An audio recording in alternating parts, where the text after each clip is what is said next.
let me tell you the salient features that should be done on Eidul Adha or Yawm al-Nahar. Number one, that have a bath early in the morning.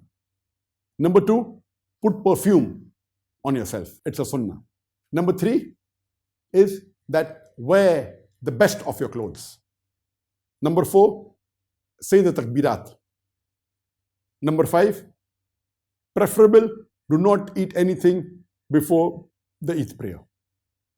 Number six, go to pray early.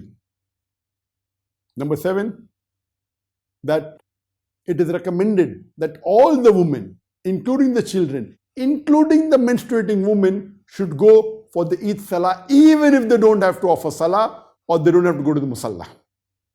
And when you come back from Eid prayer, see to it that you take another route, not the same route in which you went for the Eid Salah. And preferable to pray Eid Salah in a Musalla, in an open ground, which is called as Eidgah. Now, what is the reason that our beloved Prophet ﷺ recommended that all the women and the children, including the menstruating women, should go for the Eid Salah, even if they don't have to offer Salah, even if they don't have to go and pray? What is the reason? Why the Prophet said that you go from one route and when you come back, take the other route? Why did he say that pray in a large place, Eidgah? For all this, we come to know that the reason is so that it boosts the morale of the Muslims.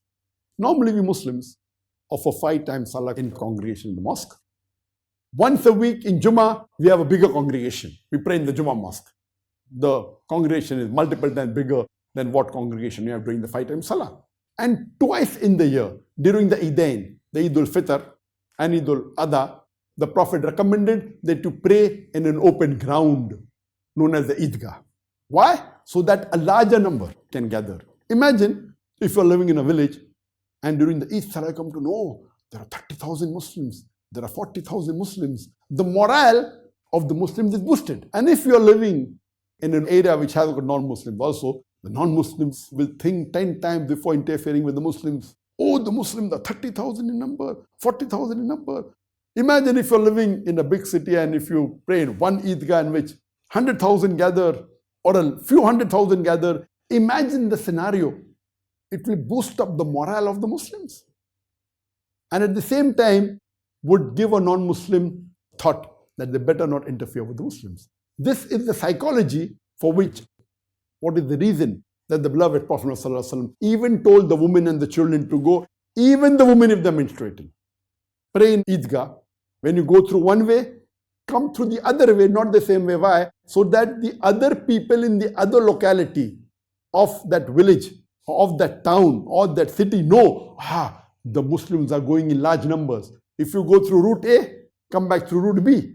So that the people of route A also come to know, the people of route B also come to know that Muslims are in large number.